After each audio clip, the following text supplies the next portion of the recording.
And there you have it, in case there was any doubt. My name is Jeff Brooks. I'm the Mayor of Thatcham, and welcome to the annual town meeting. The parish meeting, town meeting, shall assemble annually on some day between the 1st of March and 1st of June, and that is a legal requirement. So we are gathered here, and actually it is known as the annual parish meeting, is the meeting where the parish or town council reports to its electorate on what it has accomplished in the preceding year. And everybody is welcome. Everybody is able to vote. This is not a council meeting, although the council facilitates it and chairs it, but we are all equal here this evening. Well, we're all equal anyway, but your voice is as important as everybody else's, and I look forward to a stimulating evening. We have a packed programme for you this evening. We will obviously start with one of the most important and exciting aspects, the reading of the minutes and the taking of apologies. I mean, it's just, it gets you on the edge of your seat, doesn't it? But more importantly, we have a presentation of community awards, and we always know we're going to get a good turnout by the number of awards we're giving on an evening as well as other people coming along and hearing what their council, their representatives have done for them. Yeah, we will have a massively stimulating, exciting reviewer presentation from the Thatcham Scouts, no pressure then, and the 16th Platoon Thatcham Army Cadets. I will read out a presentation from the Thames Valley Police, and then I will present our Town Council report. And of course, we will have an open forum of questions, some of which have already been submitted, and others will take from the floor. It does say on my, when I Googled annual parish town, it says, the question was, how long should a town council meeting last? And it says 3 hours. Aren't you glad you? And the doors are locked, you can't get out. So we look forward to a nice evening. Firstly, Madam Mayor, can I have apologies, please? Madam Clerk. Thank you, Mr. Mayor. We've received apologies for absence from councillors John Boyd, Steve Ardar-Walter, Lourdes Cottam and Paul Field, and also from Nathan Gregory from Thatcham Memorial Foundation and the Heritage Working Party, and an apology for lateness from Councillor Lee Dillon. Very good. I did say to the clerk earlier how many people could come. She said the whole of the town. I said, well, if we get 100 in, we'll have 27,900 apologies. We won't read them all out. So can we therefore, and this is to everybody, take and as read and confirm as accurate the minutes of the annual town meeting held on the 5th of May 2022. You will have had them, you'll have read them, and those who are here will be able to say if they're accurate. There will not be questions on this. It is merely for you to help us move good business. And I'm looking for a proposer. Look at these councillors, they're always in the limelight, aren't they? We could have let a humble parishioner, not humble at all, but you know what I mean. But I'm going to take Councillor Cottam as proposing these minutes and Councillor Ellen Crumley as seconding. Are there any proposals that we don't accept? Thank you very much. I'm trying to tease out the troublemakers. So can I have all those in favour of accepting the minutes of last week? Thank you very much. Order. Not compulsory to vote. Abstention is good. So the exciting bit is the community awards. We have 10 this year. You'll see them on the table over there. And I'm going to be handing them out.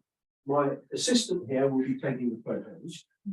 And we have 3 categories. We have a community contributor award. We have the lifetime community award. We have the inspiring young person award.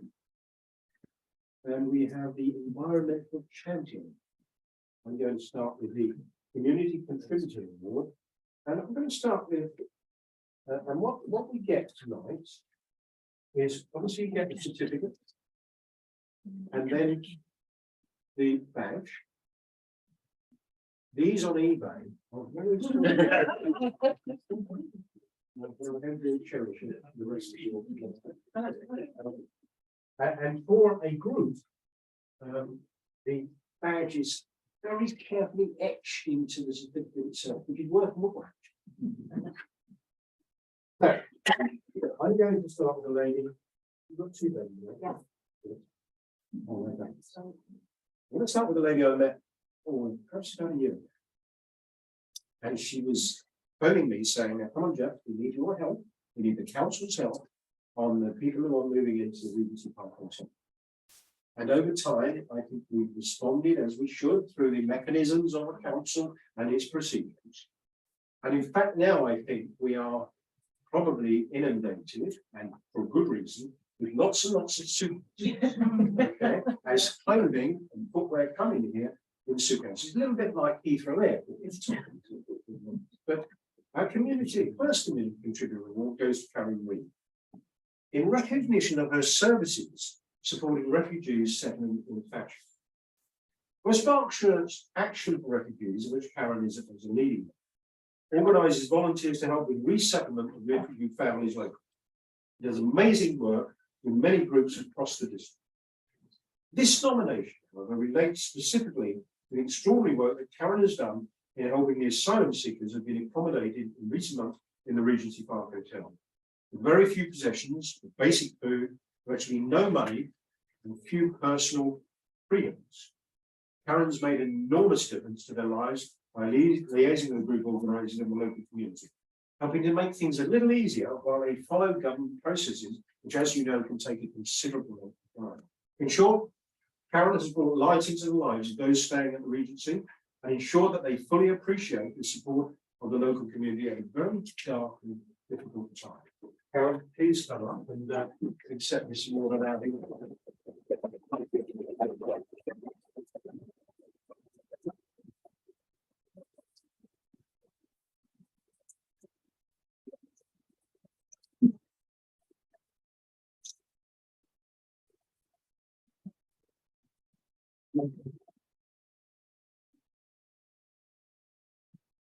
Now, our next one, Community Contributor Award, is to ABC to Read.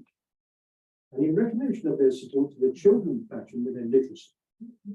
ABC to Read are a group of 10 volunteers who live in the Thatcham area of Berkshire, supporting at least 30 children.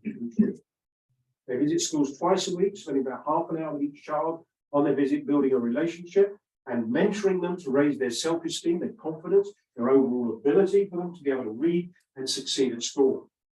The group of volunteers are dedicated to what they do, making sure that children are having fun each week. They work on getting them to levels they should be with their literacy, and what a wonderful life skill to end up wanting to read a book and get so much enjoyment out of it using your own imagination rather than TV. So well done to you. Thank you so much.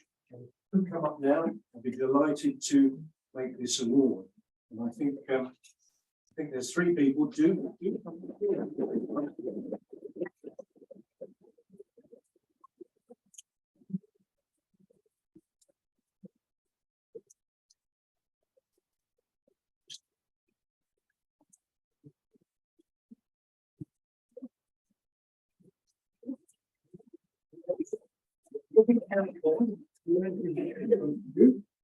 And thank you for everything you've done. Well done. Thank you. I look forward because I need a bit of literacy now. And our final one in the Community Contributor Award is to Jeff Hunt in recognition of his dedicated service as Assistant Parade Marshal for Remembrance Sunday for over 20 years. Mr. Tolley is a member of Thatcham Royal British Legion, has assisted in the running of the Remembrance Parade for 20 years plus. Without his voluntary help, the parade would never run as smoothly as it does. He has fully supported each and every parade and has always been steadfast and proud whilst attending. His ethos and total professionalism towards remembrance has been second to none. He's always been there, stood shoulder to shoulder with the parade marshal, regardless of the weather. He has been recognised for many years of service to the town and to the people of Thatcham. Mr. Jeff Tully, please come forward.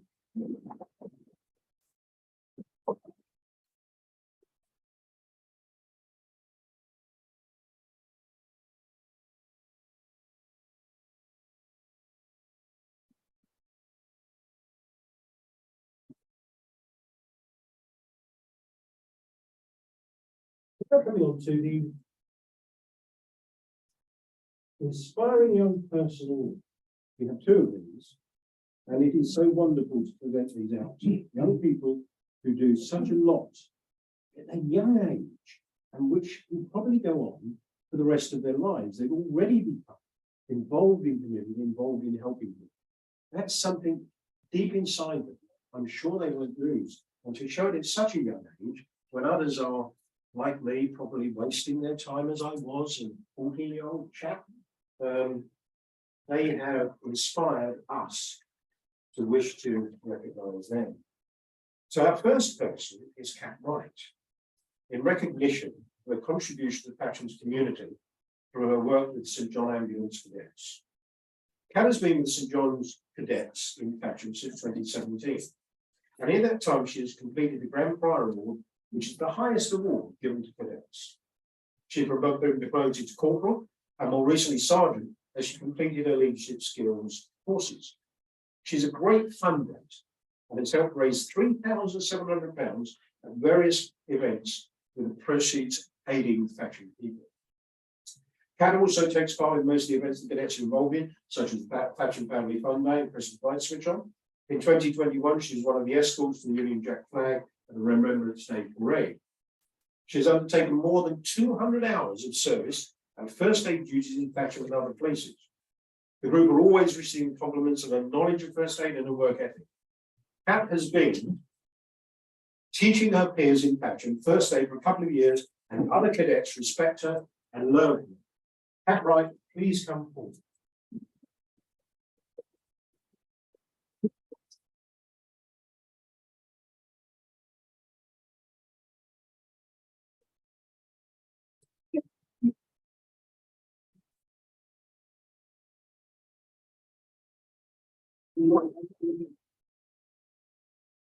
Laura.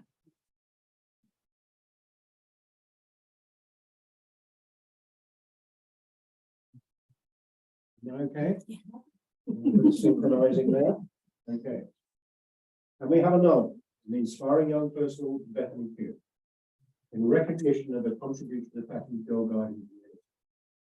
Bethany Pugh is a 16-year-old young leader of 7th Thatcham Brownies, as well as a ranger with Girl Guiding UK.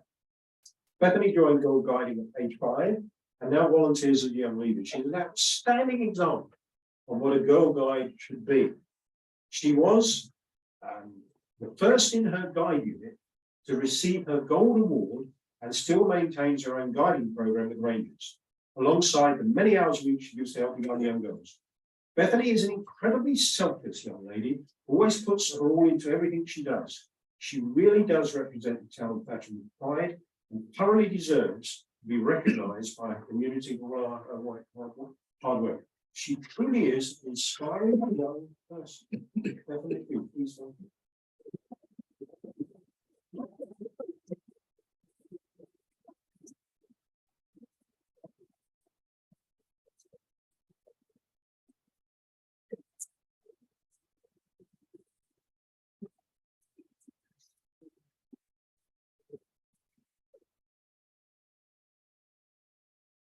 I'm going to now come to the Environmental Champion Awards.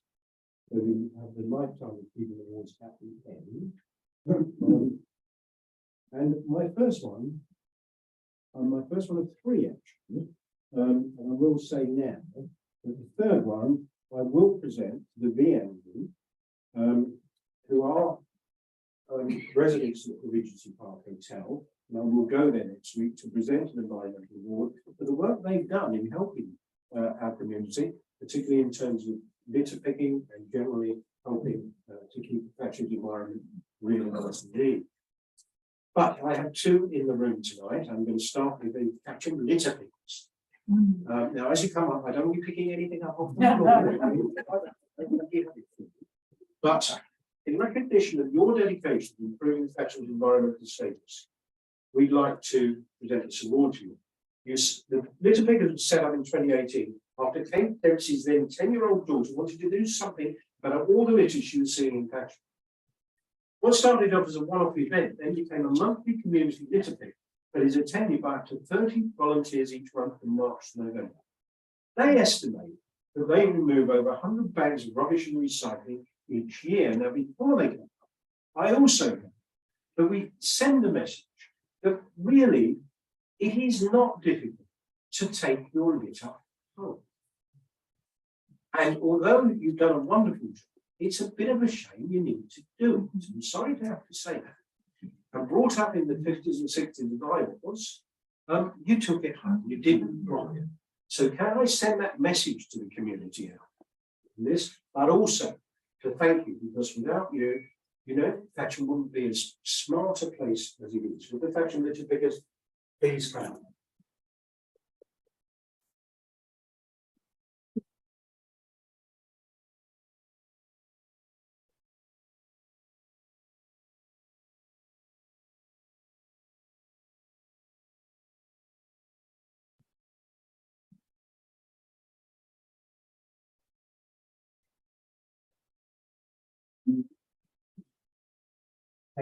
Thank you so much. As I say, don't go picking stuff up in here. You make this feel better. Then our next Environmental Champion Award is to Jenny Kirby in recognition of her dedication to improving Thatcham's environmental status. Jenny and her husband Tom set up Thatcham Refillable approximately 5 years ago, as they wanted to make a difference to the pollution and plastic waste that is produced and is such a serious issue today. They supply ethical, sustainable, vegan and UK-made household cleaning and personal care products. Jenny is also an active member of the Town Council Environmental Working Party and part of the West Berkshire Sustainable Community Committee, which is working towards achieving plastic-free status for both Newbury and Thatcham. But when you read of the billions of pieces, tens of billions of pieces of plastic that are ending up in rivers and in oceans, it is frightening. Where will we be without plastic? We were with you back to the old bacon. Anybody remember that? Don't take me back. But really, it's been a boon to our society. But again, it is something people need to recycle and need not to throw away. So Jenny, thank you for that. Please come up and receive our award.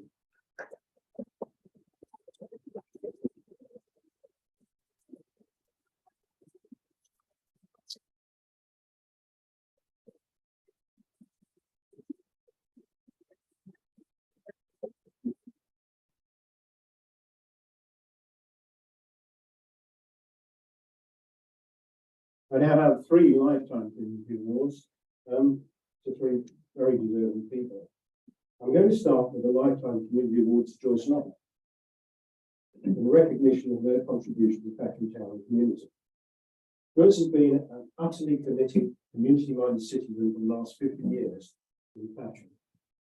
Her contribution to our town and community has been unparalleled.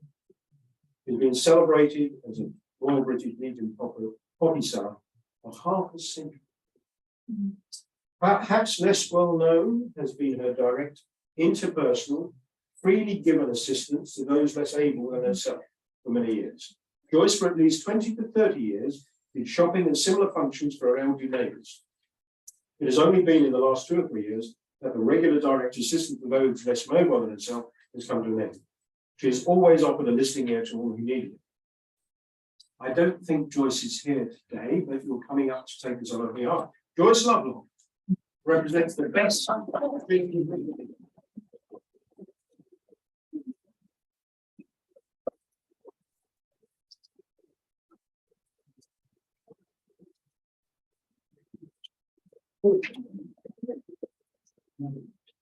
Your name is Shirley, I'm Shirley. You're Shirley's going to say a few.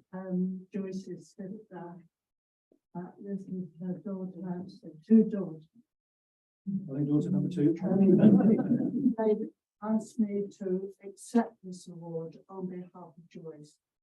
Sadly, her health, she's now 97, and her health is failing, and she really is not able to understand that this will is being made for her. But believe me, Thatcham will never have a better servant like this.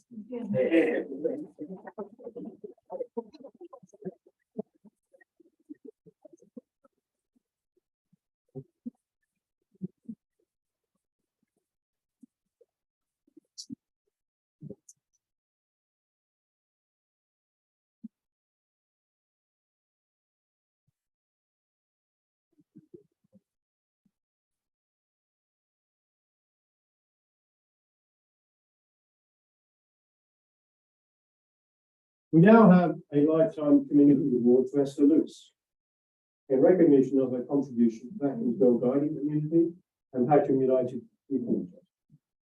Esther has been involved with Guiding, the UK's leading charity for girls and young women, since she was a guide as a student. In 1981, she became a leader in training at Second Thatcham Guides and continued to run the unit as leader in charge throughout her adult life. She has now taken on the role of district president for Guiding in Thatcham. In addition, she continues to volunteer her time at Thatcham URC, running messy play for baby and toddler groups. Won't be difficult with babies, we're messy play. Esther is one of the most well-respected leaders who has tirelessly committed her time investing in the young girls and women in Thatcham, providing a safe and fun environment for them to try new things, develop, learn, and become the best version of themselves they could be. Esther has devoted her life to volunteering and helping young people in Thatcham. Thatcham truly is a better place for everything she has done. Please come forward.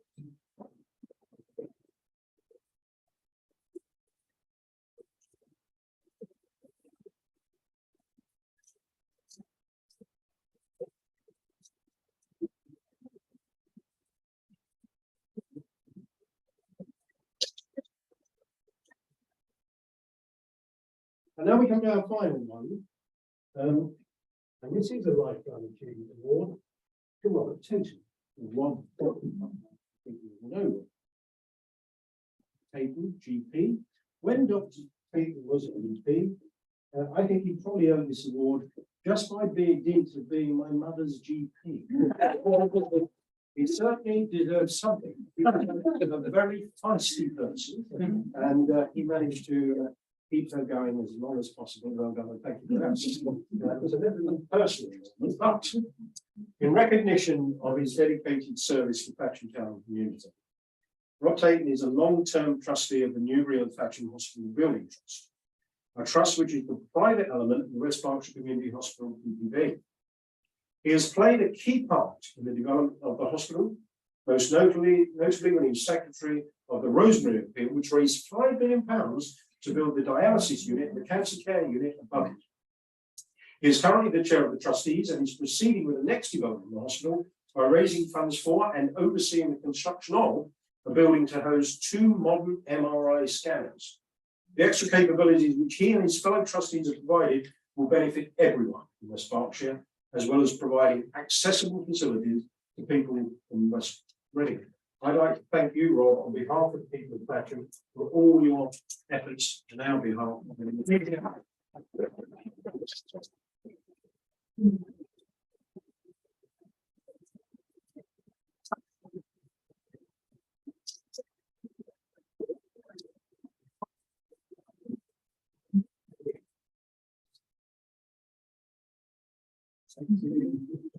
Okay. So now that's the fun bit over.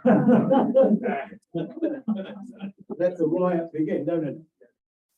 Thank you for that. We now have presentations in 2 bodies. We were going to have Thatcham Youth, but I think Councillor Lister is going to do a small presentation on their behalf because they couldn't be here this evening. Hang on a sec. I'll then go on to RMD, and again, I think Councillor Lillycroft will talk about that.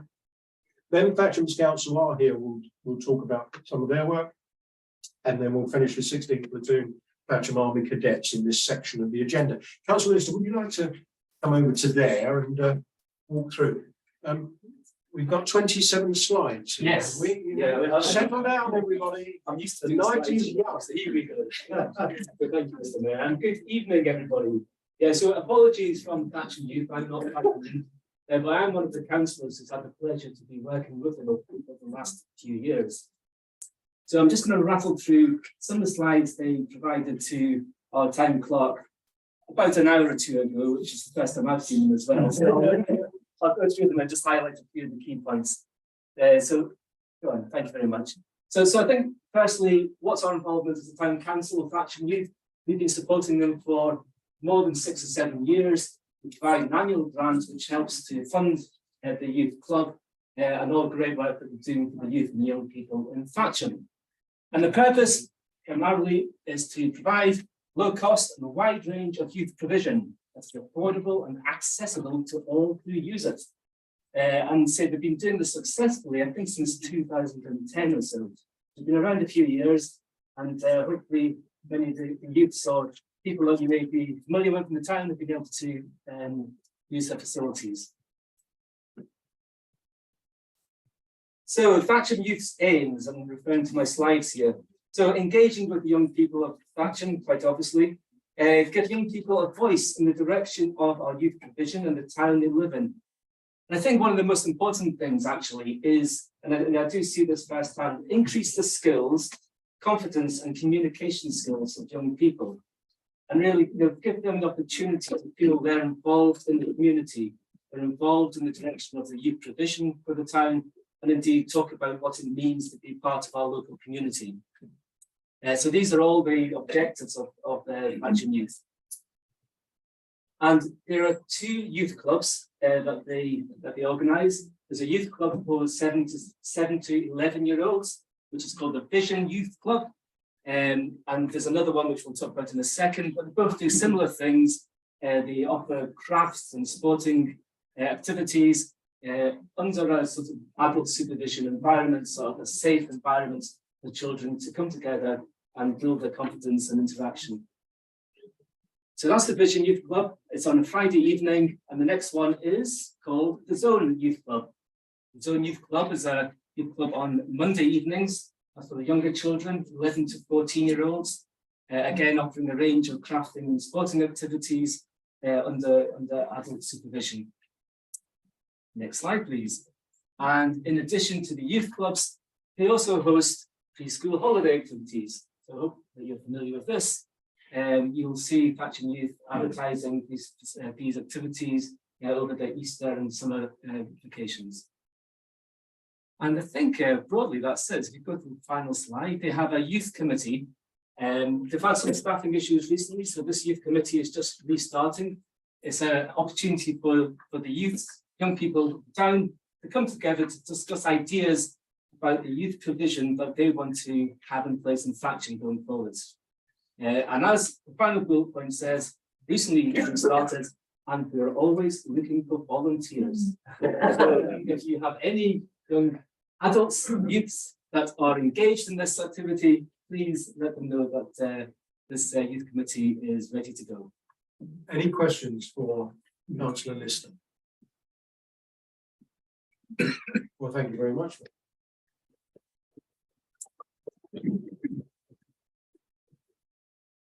I know some of the recipients heading off. It's not mandatory to stay. We have unlocked the doors. I think we came about having to make a hasty exit. So thank you very much. Okay, I think Councillor Lillycrop, or Deputy Mayor, is going to talk about R&D Adventure Leisure.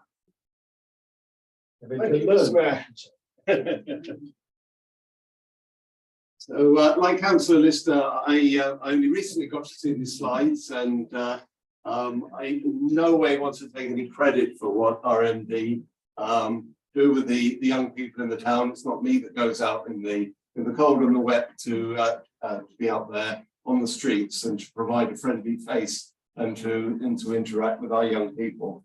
But I thought it was, since it was unable to make it, I thought it was important that at least we get the opportunity to look through the slides and to find out a little bit about what they've been doing. Thank you. Yes.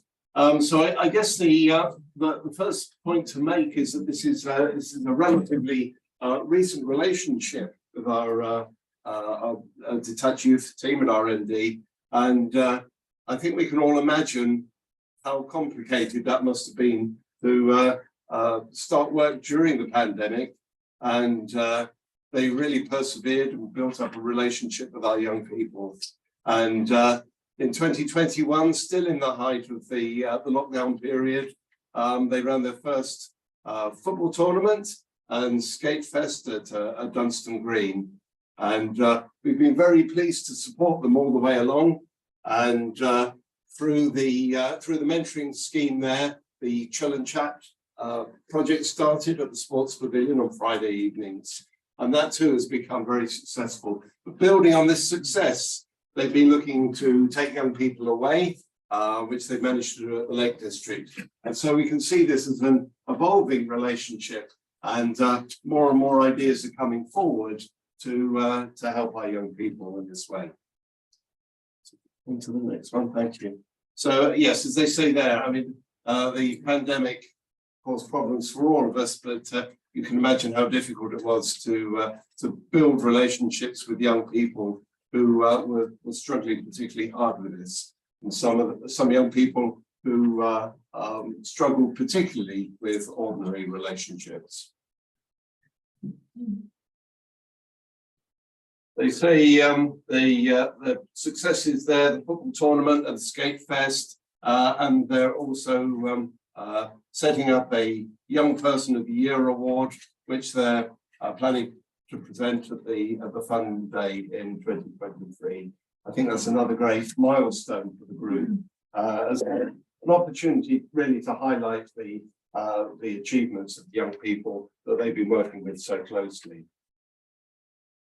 I like that. They say they work with some of the coolest kids and create new memories with them, and it's a privilege to work with them. I think it just really highlights it's a two-way relationship, but it can be a very slow one, and they really specialize in the one-to-one relationships with those who don't necessarily gel with adults and with other young people, but they're really building those relationships and giving people an opportunity to show what they're really made of.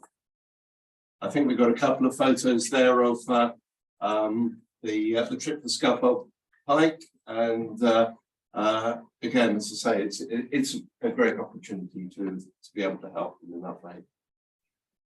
This was the slide when I was looking through the deck earlier on that really made me stop and think. School to prison line. I thought for a moment that's a little bit harsh, isn't it? But really thinking about it, I mean, this shouldn't be understated. I mean, our RMD workers are out there building relationships with those who, without that kind of disruption in the path that they're on, might find themselves in really difficult situations, struggling more and more to cope with the goals that we tend to set for our young people and that we expect them all to fit into. And as they say there, a lot of them are struggling in school, at home and in the community. And what they're really looking to do is to give them a different path from the one that might be anticipated there. Again, yeah, essentially saying the same thing. They're by being a bright light of hope in a young person's world, allows us the opportunity to support them in a way different to the ways they're engaged in other areas of their life. So it's giving them an alternative view, a better way to grow. If I could skip on to the next one, I think this is really important because this shows some of the qualities and the skills that the youth workers need to have and to develop. Instead of being brutally honest, we try being compassionately truthful. And I did stop for a while to think about what that really means. And it's not an easy concept to grasp, that you need to be on a level playing field with the young people that you're working with, but to communicate in a way that supports them and helps them to develop, whilst at the same time being honest. And I think those other qualities there, empathy, emotional intelligence, networking and team building skills and patience, combining all those skills with being out in all weathers and really helping the group of young people. So just a couple of other slides there. And as they say, as we get towards the end there, the detached team are in the community on Mondays between 4:30 and 6:30. And they're regularly running their chill and chat provision as well. And we really are very proud of the relationship that the town council has built with them and the opportunities they've given them to support and develop our young people. So I think there's a feedback slide there at the end to contact Vince if you have any help or if you have any questions about that. And I look forward to seeing them doing a lot more with Thatcham and with the council in the months ahead. So thanks very much for that.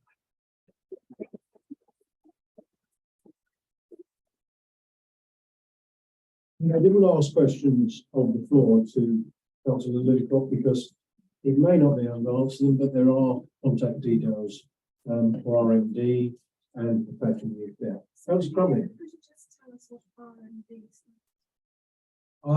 I'm going to phone a friend.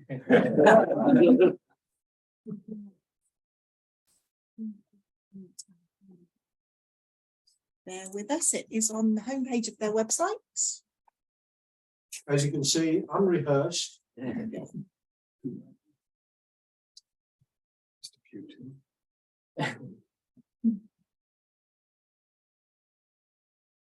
We'll say somewhere in there.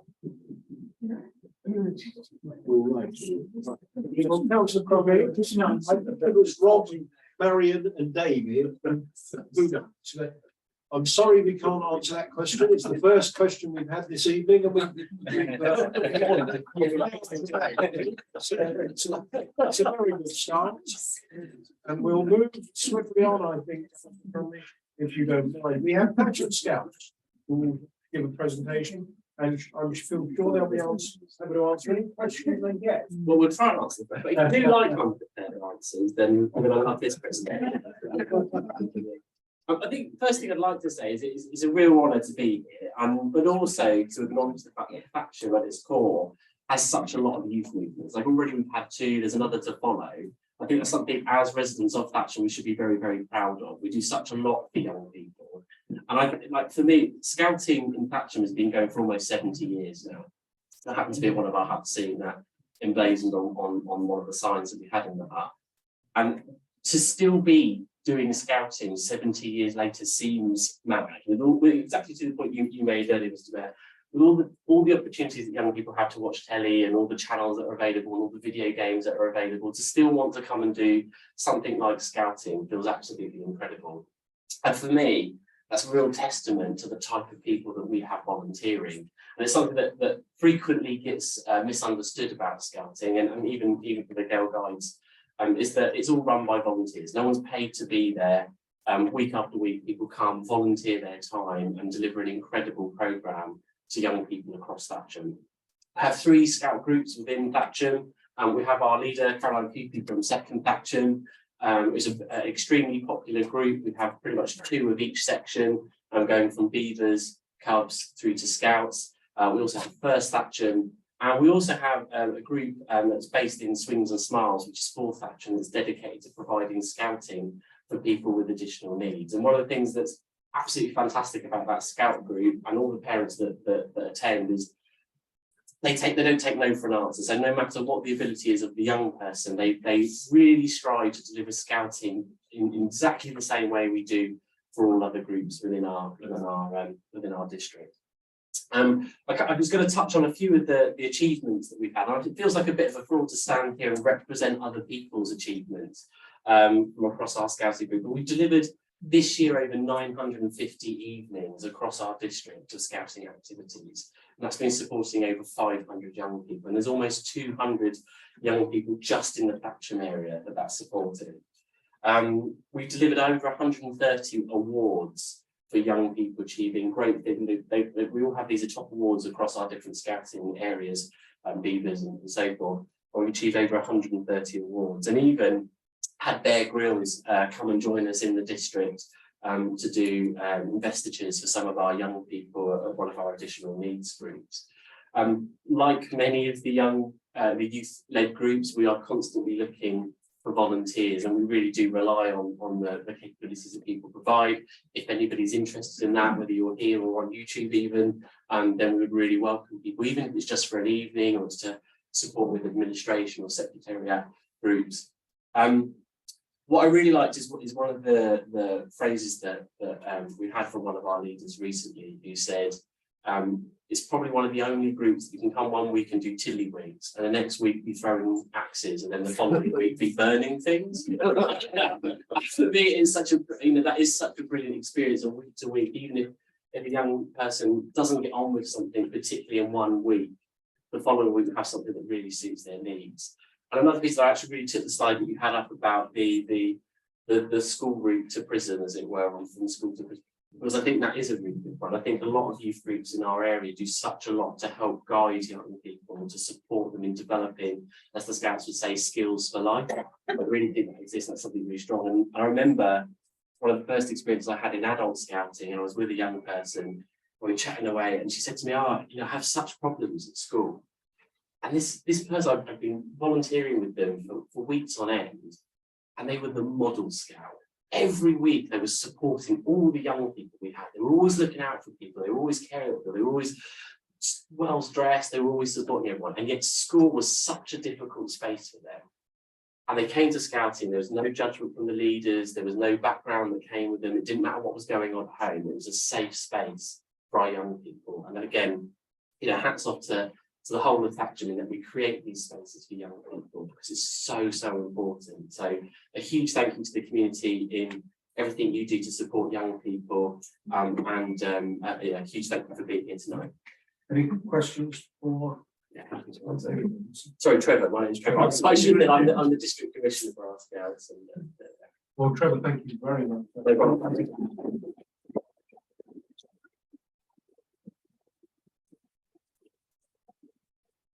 And I noticed several from people from the 16th Platoon Thatcham Army Cadets. They seem to be guarding the cakes. If they're happy to come forward now, we'll be pleased to hear your presentation.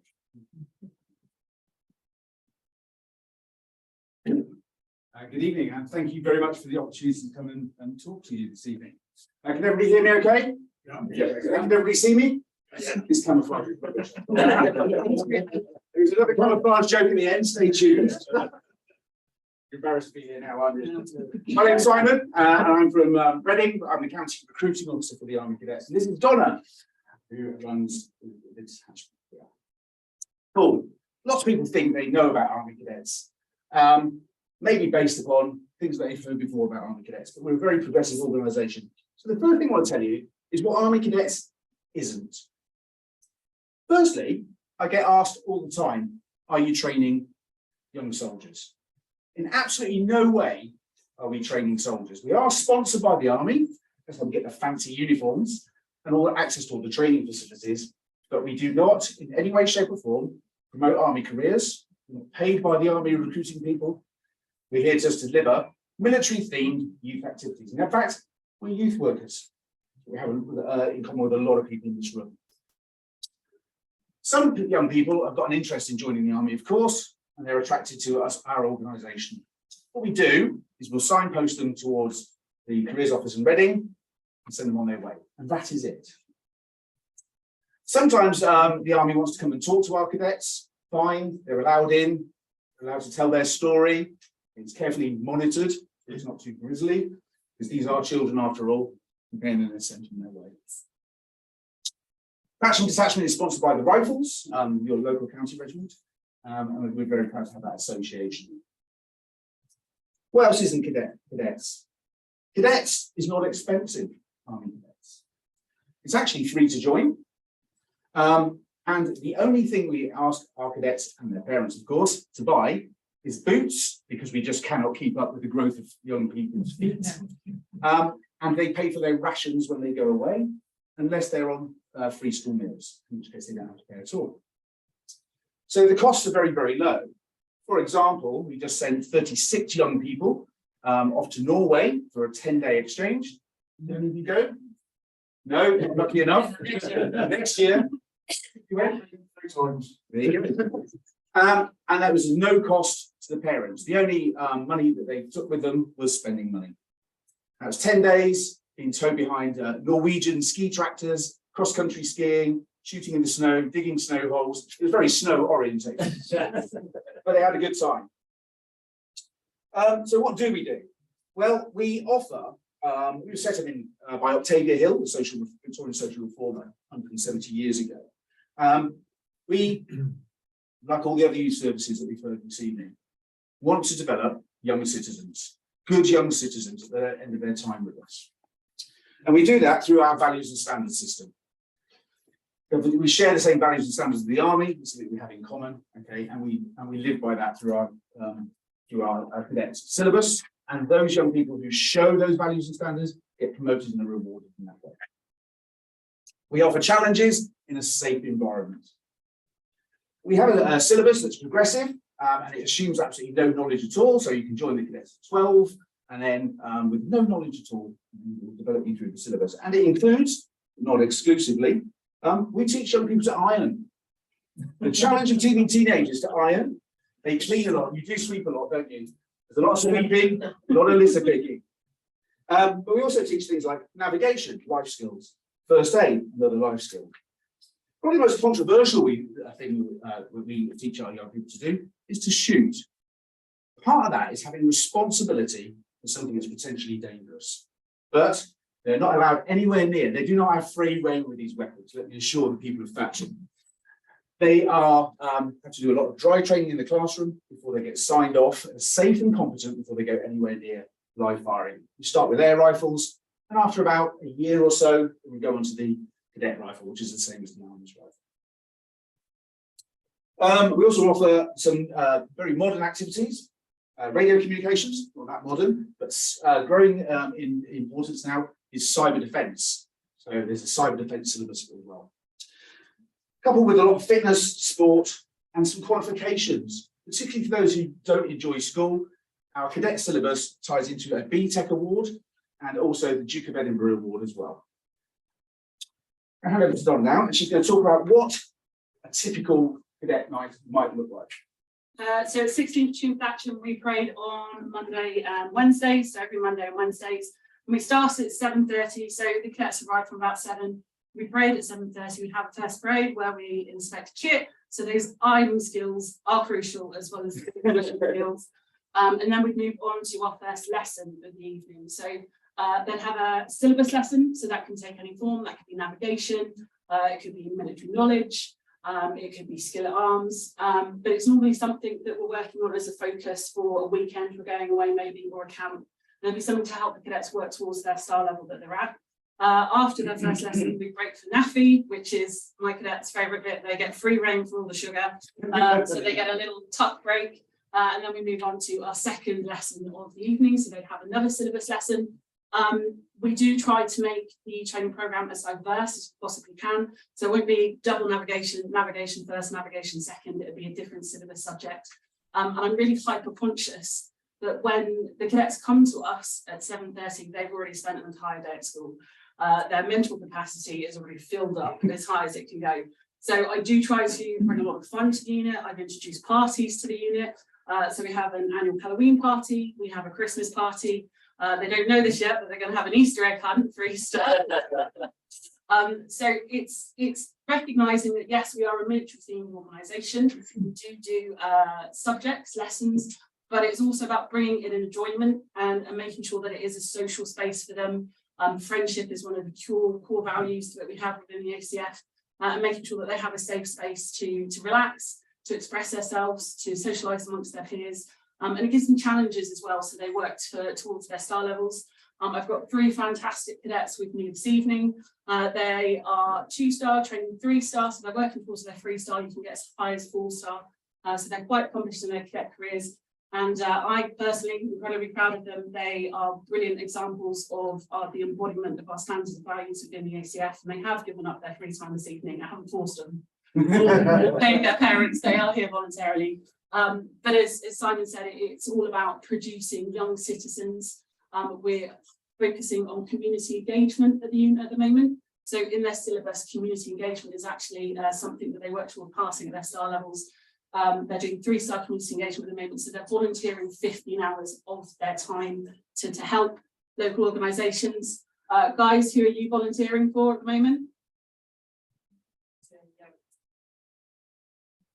Yeah, so they're not just sort of secular staying to themselves, they are looking at the other youth organisations within Thatcham and volunteering their time to help them.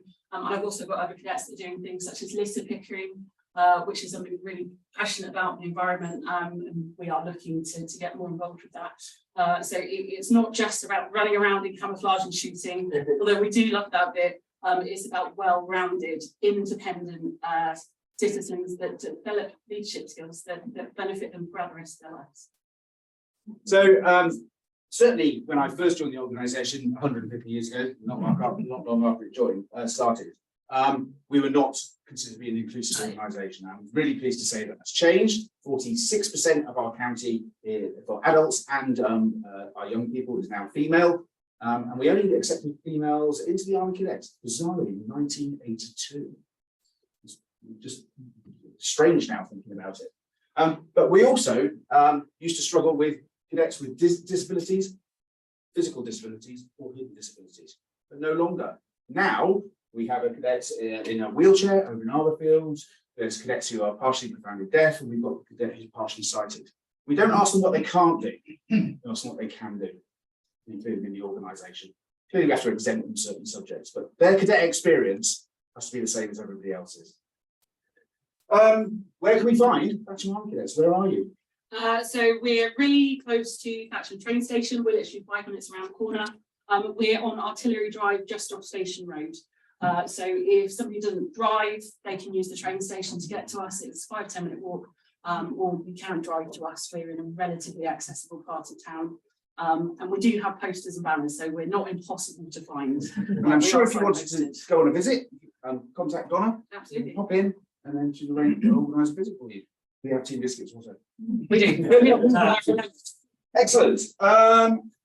If you are interested in what the social benefits of cadet services, and by extension all the youth services and volunteer services, I can recommend the Northampton University report, which was published last year.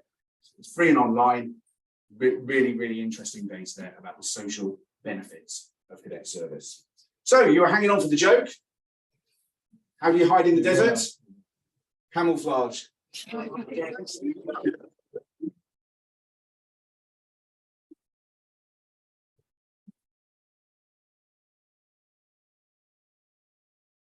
With jokes like that, you should have kept the car engine running. Thank you very much for that very informative presentation, or several of them. And I think that's helped a lot to understand those organisations.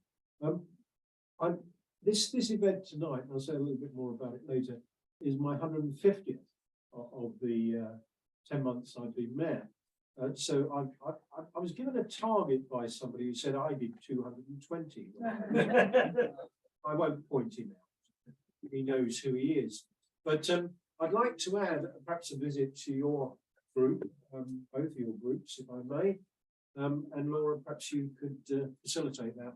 That will get me to 152. I've only got 8 weeks to go. I'm not planning to sleep at all as I channel on to this 221 that I may or may not. Okay, we now have a presentation that I'm going to give on behalf of the Thames Valley Police. I understand they are busy this evening, but they have given a written report, which I will read out to you. So this is the Thatcham. This is Thatcham's policing. Yeah. Now take that down for me, because they're going to be reading that and not listening to me. And they'll go at a faster pace or a slower pace than me. So thank you very much.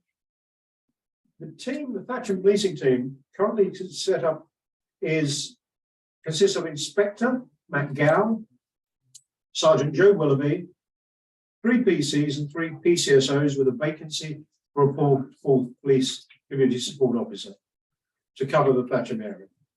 They're contactable by email, but that should not be used in an emergency or for reporting crime because it's not monitored 24/7. But the email address is thatchamhpt@thamesvalley.bnn.police.uk, and we will put that up later. Yeah, okay, for people to write down. If you would like representation from the team at any community events, please do not hesitate to contact us, and pending our operational commitments, we'll make every effort to attend. Crime reports.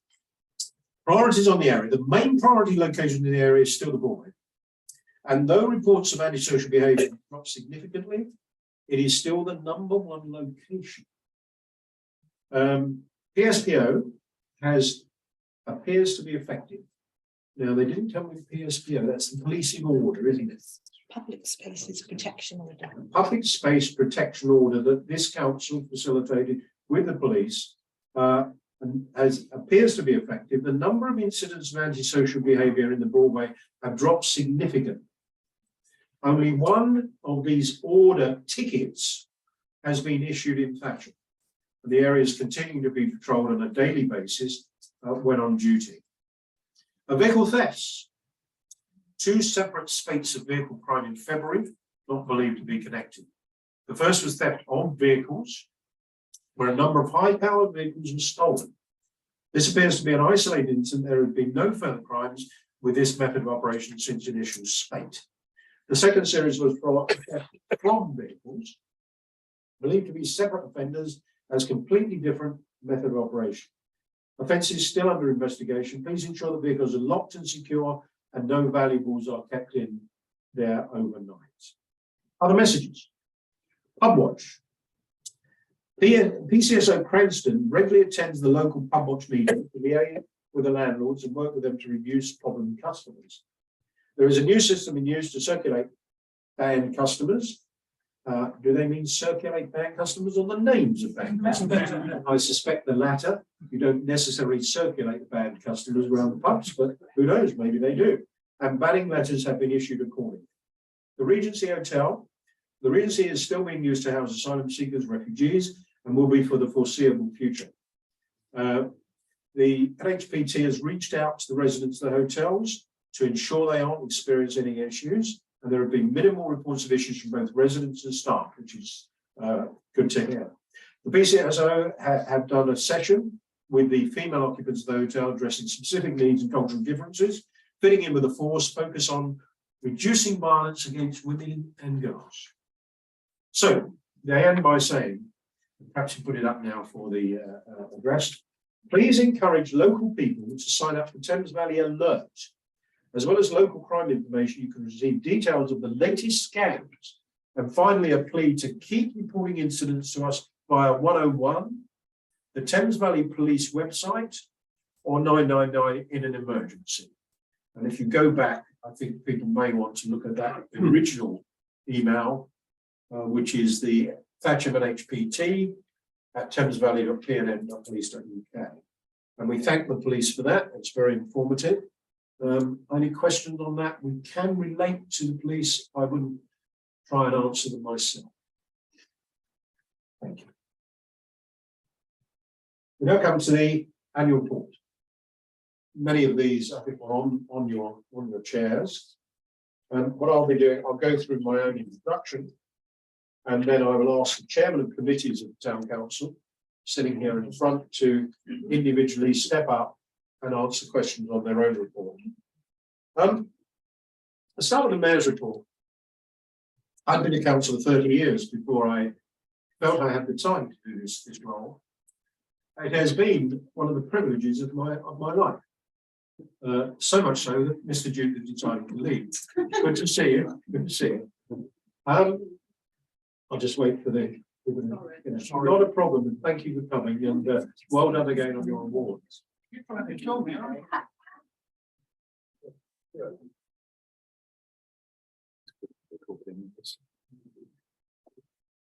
So,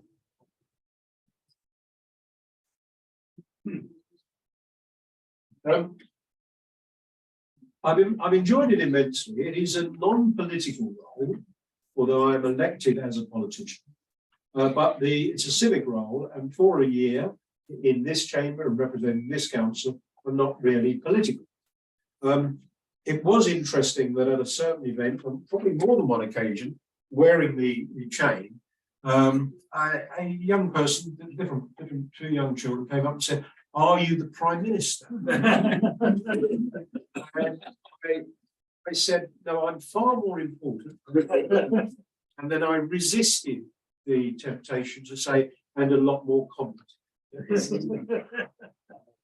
And a lot more permanent. Well, certainly for a year, anyway. Yes. I'll talk about our events during our events report.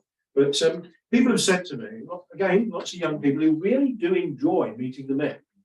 I'm a magnet for young children. Just when I put this necklace on, the chain on, and they want selfies, and it's a wonderful thing to connect with young people, old people. And as I say, it's been a special life affirming and life achievement. And people say to me, "What does the mayor do?" I think representing the town for a year, the key thing, and I say it in my report, is to be accessible, to meet as many people as possible, listen to the things that affect them, help signpost them to somewhere that might improve what they're trying to achieve, and generally represent our town council and the people of Thatcham. And it's been a tremendous delight. I've been very jammy in many ways because I knew I would have the Jubilee during the mayoral year. I didn't want the Queen to die, but in terms of her death, I read the proclamation of the coming of the King. And jammy as anything, I've got the coronation as well.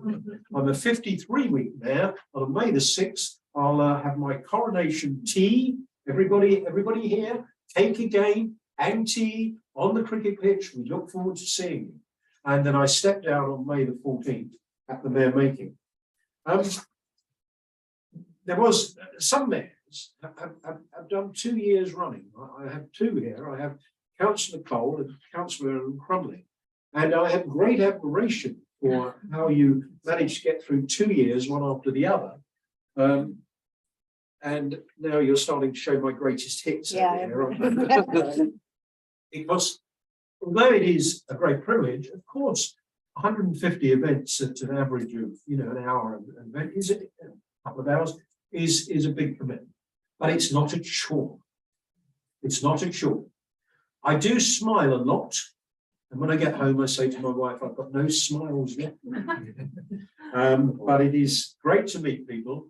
We live in a wonderful town. And the reason it's a wonderful town is because the lovely people that live here. We've seen it grow. I moved here in 1980. My wife was born and bred here in the 50s and can tell me all about how it was a village. Even from 1980, it's grown remarkably. But it is a community. Now, it's quite large, and therefore there are sub-communities.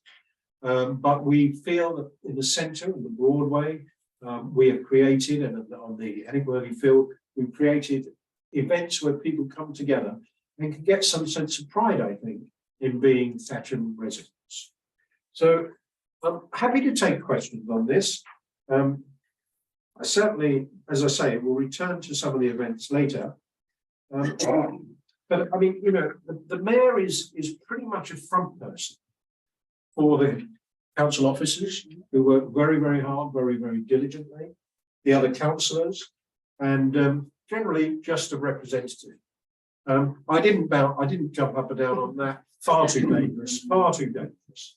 But yes, my greatest hits, you can go up and down, Trudy, and people can. Now, I will draw attention to these lovely children here. There are two sets of twins here.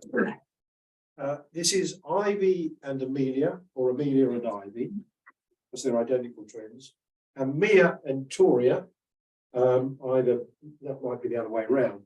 They came running up to me at the Thatcham Tornadoes event, which is one of the charities I've supported this year with Daisy's Dream. I said, Mr. Mayor, and I had a photo with these four gorgeous young girls. And I said later, will you come and push down the plunger to put the Christmas lights on? And they were delighted to do that. And we have a box in the plunger. And one of the girls was perspicacious enough to say, there are no wires. And thinking on my feet, I said, well, it's all done by radio now, like a phone. And she said, oh, got the hot there. And then when they plunged it with such alacrity they broke it. I sort of covered that up as well. And I look forward to seeing them again at the mayor making when I step down. And again, another lovely event. And again, children involved. And again, if you scroll up a little bit, we'll see what else we've got. The Remembrance Day Parade, of course. Good to see that back after lockdown and the restrictions and people engaging freely without fear, which is lovely to see. There, I think we are. And of course, Cats wrote me in here. This is the Lord Mayor of London in their Dick Whittington show, throwing out the Mayor of Thatcham, who happened to be sitting in his seat. It wasn't staged at all. I just happened to wander up and sit in his seat. And if you believe that, you'll believe anything. So there you have it. A brief note about what the mayor does. And any questions? Any gigs you'd like me to come to? I am available for the mitzvahs. I'm available for weddings, you name it, christenings. I'll be. But without further ado, then. And with people starting to look at the clock, I noticed, let's move swiftly on. We have the leader of the council, Councillor Lee Dillon. I expect to be here quite soon, but I'm going to go straight to Councillor Mark Lilly, the Recreation and Amenities report. So if you stand up and talk to me for a minute, please. Okay. Thank you, Mr. Mayor. And I suppose just a quick word to say I've been very honoured to serve as deputy mayor for the last year, and whereas the mayor obviously has taken the lion's share of the events, I've had some excellent opportunities too to get out and to meet members of the community. The first question you normally get asked the deputy mayor is, couldn't the mayor make it? But once you get past that, it's really enjoyable, and I've had an excellent time and really enjoyed the opportunity. Well, I'm standing here as chair of the Recreation and Amenities Committee, and really, Thatcham has a lot of assets, a lot of facilities for the community, and the Recreation and Amenities Committee looks after those things. Quite a lot of things on here. And when you become chairman, the first thing you notice is how expensive everything is, because suddenly the amazing services team at the council who look after all the day-to-day running of all our facilities in town come to you with requests to replace hinges and doorsteps, and you look at it and you think, surely that don't cost that much, and then you realise how much is actually involved in the day-to-day running of the town, and it's really amazing just how smoothly, thanks to the team here at Brownfield Road, how smoothly everything runs in our town. But it's great to be, when you get past the hinges and the doorsteps, it's great to be able to have some exciting things to show off as well. And if you have a look through the Newbury News today, you may well have seen 4 very strange looking gentlemen standing on a Jeep. That's the Jeep. Thankfully, we haven't got a picture of the 4 strange looking gentlemen. But we were there celebrating the fact that we've been able to introduce a great deal of accessible play equipment in our playgrounds across the town, and it's really been very special to be part of that project. And we've got the Jeep there at Turnfields. You'll see there in the report. We've got a wheelchair accessible roundabout at Cadets. We've got a ground level playhouse at Moorside and some play panels as well. And it's really a great opportunity to allow children with all abilities to be able to play together and really to be inclusive. And we're very pleased to be able to do that. And I have to say, we're very grateful to the West Berkshire councillors as well for the bid funding that they've been able to contribute to that project to allow us to do it. So thank you very much indeed for that. And so as you see there, other things we look after, we have 2 community halls, Frank Hutchins and Birdwood, and those are core elements of our community.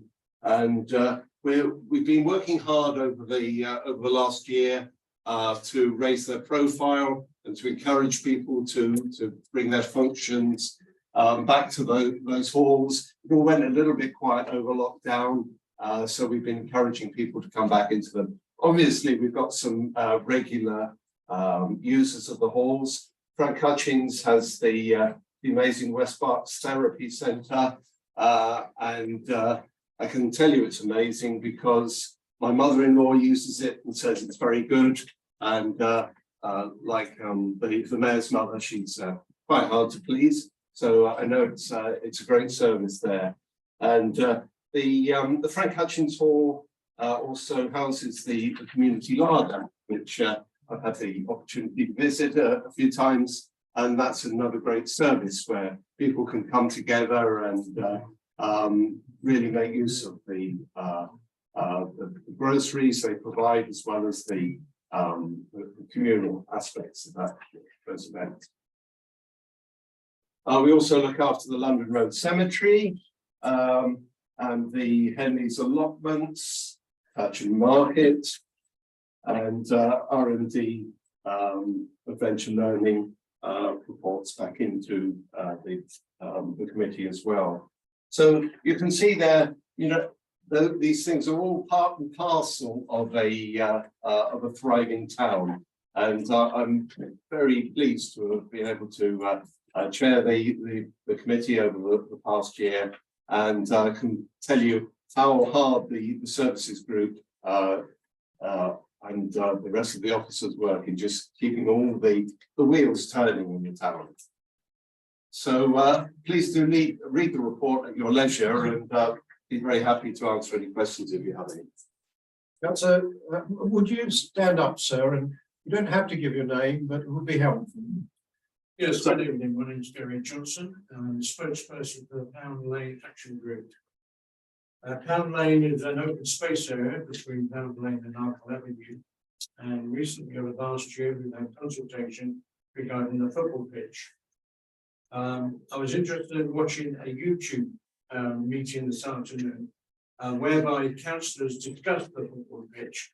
And in a sense, we've agreed that the pitch had to be moved because of local housing. And we're happy with that. Recently, we've had workmen out there to rejuvenate the pitch, if you like. And one of the things that was said at that council meeting was the pitch will be additionally flattened for the improvements and upgrades will be carried out with the goalposts and nets soon to be provided. I don't know whether any of the councillors have visited the pitch so far this week. Comments from people that have walked past the pitch have been disgusted. They've said that the workmen haven't done their job properly. They didn't know what they were doing. There's boulders and stones across the football pitch.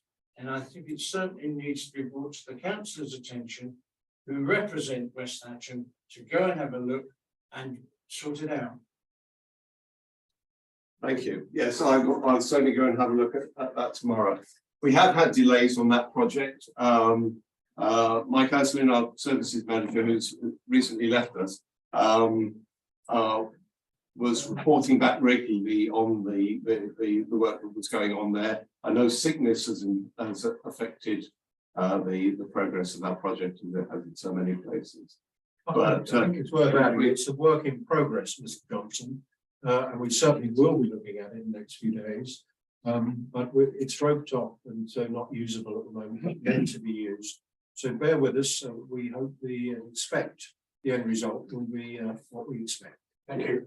Yeah, I mean, we certainly wanted to take the opportunity to improve the site. I mean, I know it's a football pitch that's been used for many years and it's fine, but we could see the ways that it could be improved, and it has taken longer than we wanted. but we're confident it will be up and running and an improved facility for the community very shortly. Thank you. Any other questions for Councillor Crop on recreation and amenities in the town? Thank you, sir. Thank you very much. Next up, Town Centre Committee, Councillor Owen Jeff. Thank you, Mr. Mayor. Thank you, fellow townspeople. Good to see you. The Town Centre Committee, we established it specifically because the town's got a number of unique features and needs. Commercially, the ability to have relaxation events on the Broadway, etc.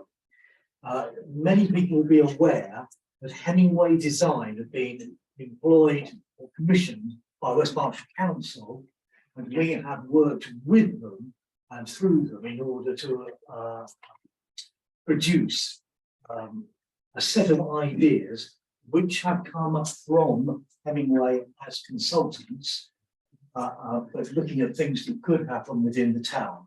There are so many potential ways of moving forward that if you simply read the report, you'll become aware that some things would mean you can do other things they're putting in there. These are ideas as to what can happen. I think there has been a level of misunderstanding, perhaps because the Berkshire Council who commissioned it hadn't kept people properly, so that when the report came out a week or so ago, I think that a lot of people imagined these were committed policies that West Berkshire Council and the Town Council were going to do. Literally, if you took all of them, some of them would be cutting across the others. Some are to put a road in, and some are to put a new place, a new exit for a car park in, at the same time as you're apparently cutting off all parking and all access in the Broadway need. So please be very, very prepared to give your views as to what you want to have happen, because the proposals that are coming out of Hemingway are ideas, they're concepts, they're things that should be looked at. Now, these include things like seeing if we can get the speed of the A4 reduced, because one of the things that happens is that if you're coming into Thatcham, or frankly from the east or from the west, then you hardly know that Thatcham's there, because you're driving through at 7 miles an hour. There's a set of linked traffic lights, and you're through it before you knew that it was there. If we can slow the traffic down, if we can make it easier for people to be aware of what Thatcham has to offer, then we can maybe get more people coming in, beginning to enjoy the place, using it more as a commercial and retail centre. We have now got to do a number of things that will allow the public to participate in making the decisions. This is not something that X number of councillors on either West Berkshire and or the Thatcham Town Council will simply do, and is not simply an issue as to whether a particular shop or a particular business wishes to do this, that, or the other. We need to be moving together as a community and deciding what is the best way to use all of our assets, whether those assets have to be owned by the Town Council or by the Memorial Field Trust or by West Berkshire or by the Kingston Centre owners or the co-op. Everyone's going to be able to come together and find a way forward that works for Thatcham.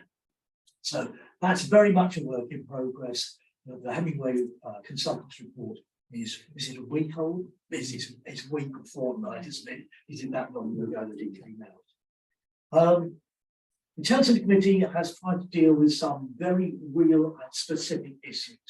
Probably the two that were at that came to the top and became most publicly aware were the fact that everybody that had a prescription either found they were standing out in the cold outside booths or couldn't even get into Crown Mead to get something dispensed. I'm relieved to say that when the Town Centre Committee started to communicate with all the parties concerned, we moved forward quite rapidly. We got Lloyd's chemists to be very cooperative indeed, and we started to get their replacement pharmacists coming in and actually dispensing the drugs that have been sat in there for a week when things have gone completely wrong. We managed to get the Thatcham, I'm running out of words, the medical centre and the Boots pharmacy to work together and reopen the door between the two so that we could go into the surgery and if necessary then go on into the pharmacy dispensary. And it means that I thought we completely got rid of all the queuing outside, and of course somebody told me about 3 days ago that there had been queuing outside, but most of that queuing outside in the cold and the rain has gone, and it has been because we worked with everybody that was involved, and everybody that was involved cooperated, and that's what gave us the solution. The other one, which has been at the top of the list, has been how the Royal Mail has treated Thatcham in the last 3 months, 4 months.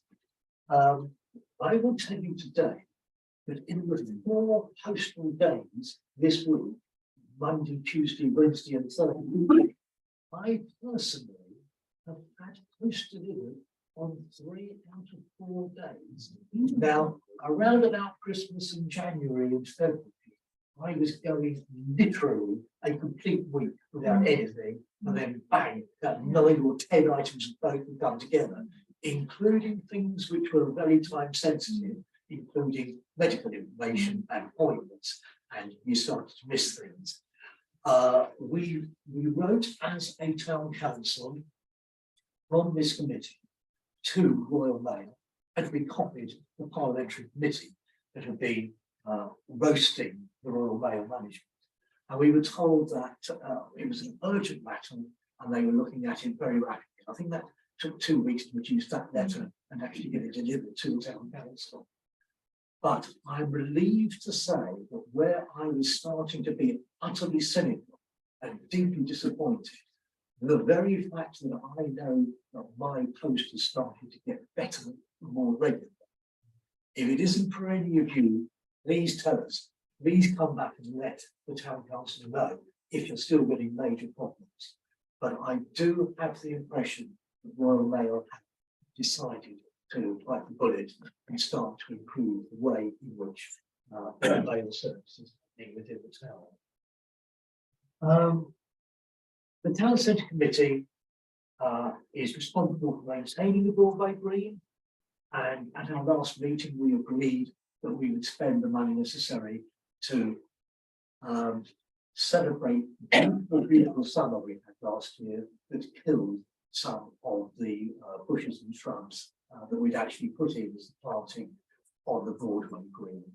Rather heartbreaking, but we are going to replace them and we're going to get the Broadway Green back up to spec. We've also been completely responsible for looking after the Broadway loos, the public conveniences, and we can put a lot of work into making sure that they are viable and profitable. But in addition, we put in a request via West Berkshire Council to a government scheme that will produce what is called changing places. And changing places is a scheme whereby modifications are made to public conveniences so that people, as they grow older, maybe have got major disabilities, can still have a place where they can safely change and be assisted in changing, so they can have an adult with them, that sort of thing. And we believe that, well, it's definitely a commitment from West Berkshire, but we believe that that's going to be happening in the next period of time. If I said, I think it might be about a year, but that's a hope. But the commitment by West Berkshire is there that they're going to go ahead because it includes players coming from the government. Are we close elsewhere? I'm sorry, I'm not aware of this. Just watching the time. I think that probably does. That's something that probably does cover the things I was going to say. But if you have any questions, then just Mr. Johnson? It is. Yes, just like to mention one thing regarding the Boots Chemist that you were talking about recently. There's been queues out there as far as down to Bath Road, so we could have 15 people in the queue. I just wondered if the town council ever considered a bench, especially for the elderly who have trouble standing out there for probably half an hour waiting to get through the doors. Hopefully those queues won't be there anymore, but there's always that possibility. And just to have a bench for some elderly ladies, gentlemen that's going in to collect their bills would be an ideal scenario. If I can respond. Please do. Thank you very much indeed for that idea. Sorry, thank you. Right, so I've got Mrs. Little, I think, and I've got Mr. Panting. Can hold on a second and you just develop the answer, then I'll bring you in, Kat, okay? So, over to you quickly, Owen. What I was thinking when this started was that was the only kind of solution that would work. And that was why I was so pleased and so relieved that the medical practice and Boots were prepared to work together. I think I have personally been aware of queuing on the outside in the last month only once, and that was just 2 or 3 people. Let's take some other comments. Yes. Kathleen, please, if you'd stand.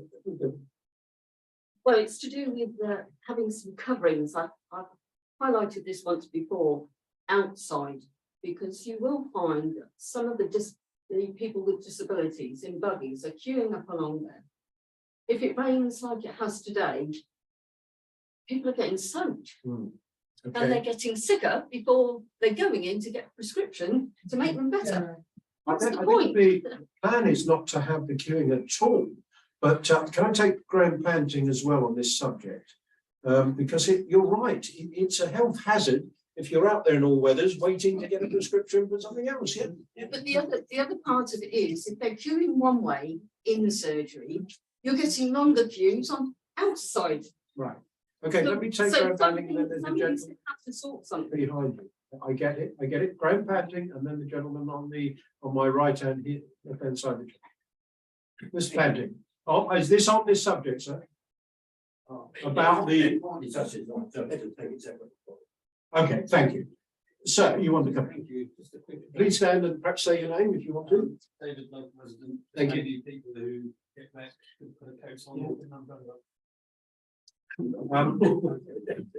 We hear you. but Anyway, I think the comment I would really like to make is anybody that becomes aware that the queuing is a problem again, or there are problems at Crown Mead with the Lloyd's Chemist again, please let the council know. Let the council know straight away, and then we can see what we can actually do about it.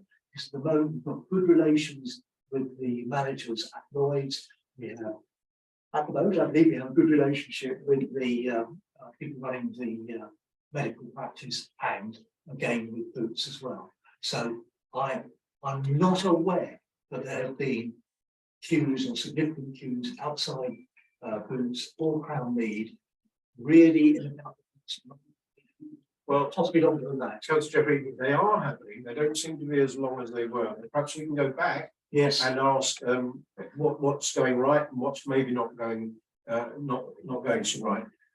So questions on other matters on the town council committee. Please stand if you wouldn't mind. Hello. Hello. Boots Chemists make an enormous profit. And if they can't supply shelter and benches, then what good are they? It's a fair point, and I'm going to interrupt and cut across. I think the strength of feeling has been made in the room, and we'll take it back, Councillor Jeffrey. Other questions moving on from the pharmacy at all, Mr. Tolley? Yep. Jeff Tolley, District President. Reference the Raw Mail. Yes. Raw Mail. I had a parcel delivery a couple of weeks ago now. I work from 6 o'clock in the morning until 7 o'clock at night. And I don't want to cover the Raw Mail problem, but going to the parcel office to pick up a parcel between 8:30 and 10:30, 2 hours a day, and that's it. I can't get a parcel for a week. Yes. And going on Christmas time with your letters, you was able to go down, pick up your own mail. And the queues were. Yeah. So something needs to be done with the timings out of the parcel of this. I think you're right. I'd forgotten that, and you're aware as well, that very short window now to go and collect. And there's lots of bad comments on their pages, website, and everything because of the timing slot. How can I get parcel when I start at 6 o'clock in the morning? I need to say that despite my appalling memory, I can see that both the clerk and the deputy clerk have got their biros in their hands and are writing. Absolutely fair point was. I didn't want to go on 3 hours, so I'm going to cut you short, Councillor Jeffrey. We don't run the Royal Mail here or Councillor Cadets, but we are your representative who will take these matters up. Councillor Jeffrey, thank you very much indeed. We come on to Planning and Highways Committee, Councillor Simon Pike. I beg your pardon, you sit down, Councillor Pike. Mr. Panding, is this related to the town centre? Yeah. Okay, I went back on your feet, sorry. So I told one, sorry, there are two before coming in, see, two big concerns for the banks and chemists. So you grant on the chemists last on the 45-minute wait. But on the banks, you mentioned conversations with Barclays Bank. Have you or have you been in touch with the other three banks with the remote possibility of pie in the sky of a 25% consortium setting up some communal facility in Thatcham? My other concern, I think Chancellor Cole is here tonight, is he? Is he? I hopefully saw my contact. There was concern from last year's meeting on community, charity communities in Gator Bank against. I don't know whether you'd like to say a bit about it, but we successfully set up with Lloyd's after a long struggle, who don't charge, and we looked into other possibilities which I won't prolong now. The other matter I was pleased to hear mention of the Hemingway Town Centre, and I believe there's a big consultation in another place this evening on that same issue. I'm not sure about the other banks, but you took the quite banks as far as you can. The conversation about Hemingway, I think, is just a decision to proceed, but yes, in a different place.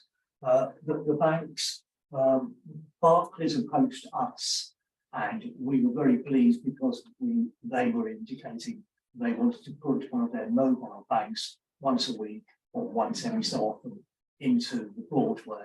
And literally, we have followed up with them, and we're just getting no further response. We all know that one by one, each of the banks waited until the last one standing decided to go away as well.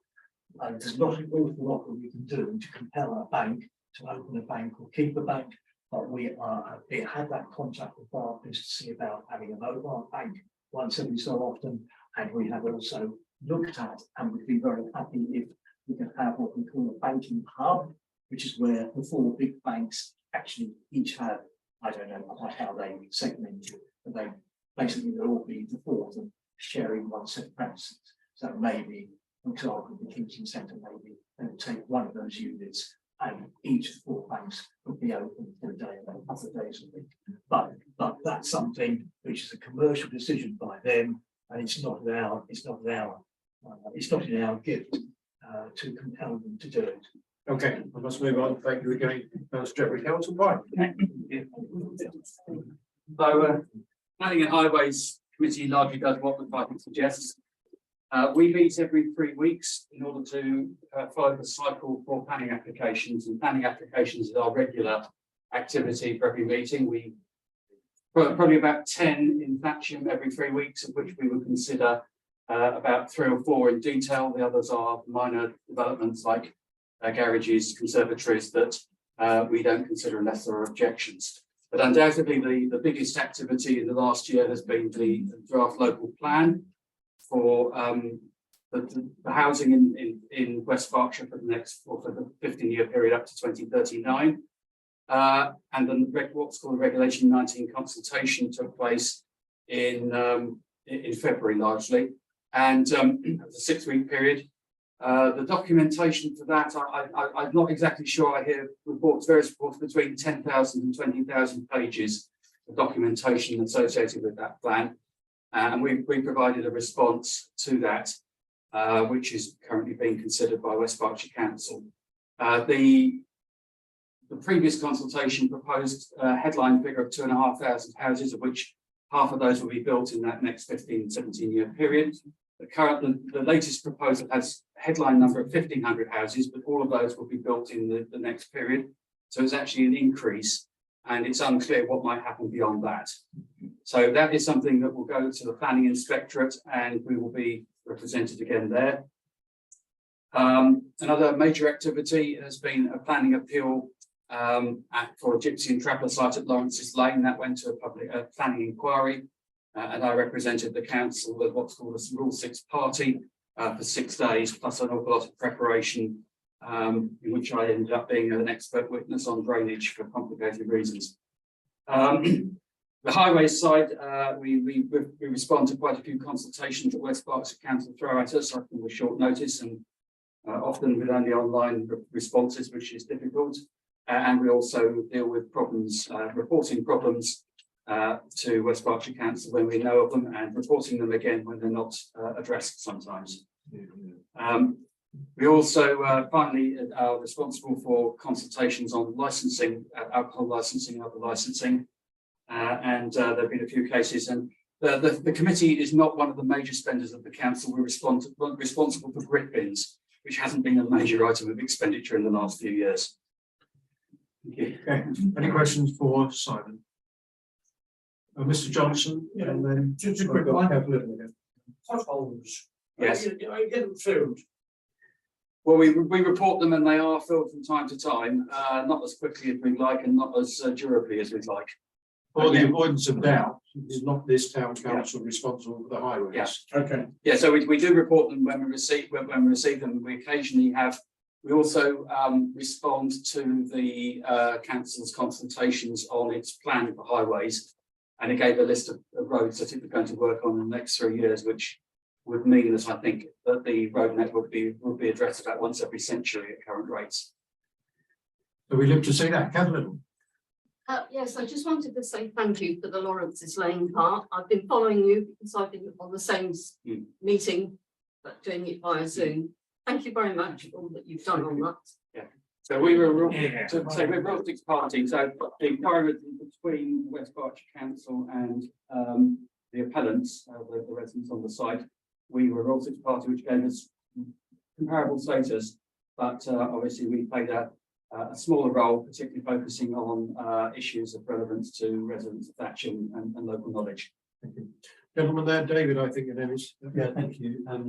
There was going to be a point made regarding the draft local transport or West Berkshire transport strategy or plan. I don't know if the consultation is now finished, but that was very interesting in terms of people being able to give their views on how transport and priorities for pedestrians and safety outside schools is prioritised. So we did respond to that. Was one of many consultations in West Berkshire Council, which only gave the option of an online response, which is very difficult for a committee to deal with. You can't sit in front of a computer and type in. So, but we did respond. It was about 11. I think our response was 11 pages with quite a lot of detailed text, and we wait to see whether how much of that is taken on board. As you said, that finished last Friday. Very much a consultee here rather than a decision-making body where planning and highways are concerned. But we do try to write a thorough reasoned response rather than just ticking the boxes in the forms. Of course, it's easy. Thank you, Councillor Pike. We'll now move on to Councillor Cole regarding Finance and General Purposes Committee, the man who manages the money with the clerk and the staff. Thank you, Mr. Mayor. It's been an interesting year financially. We have to set our budget by the end of January each year. So we set the budget last year, and within 3 weeks, the world changed dramatically, financially, etc.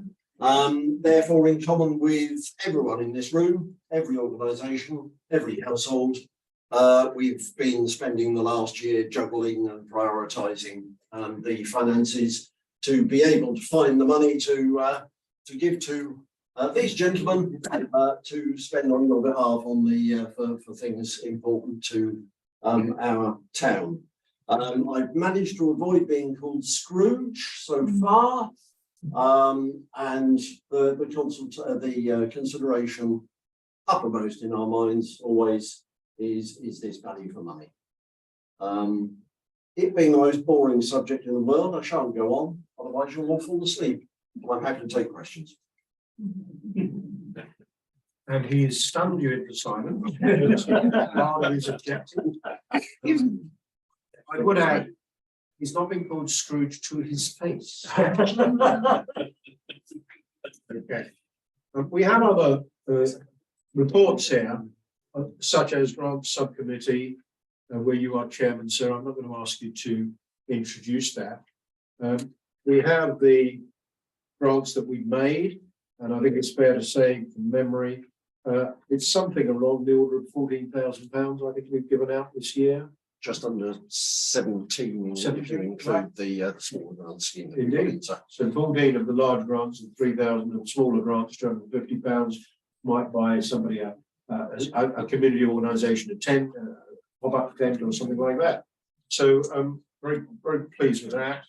I'm going to come back to my events, but I'm going to just draw attention to the Environmental Working Party. Councillor Richard Foster is here. If you could scroll through to it, would there be anything you'd like to draw our attention to, Councillor Foster? I'm not. I'll put you on the spot. You don't have to say.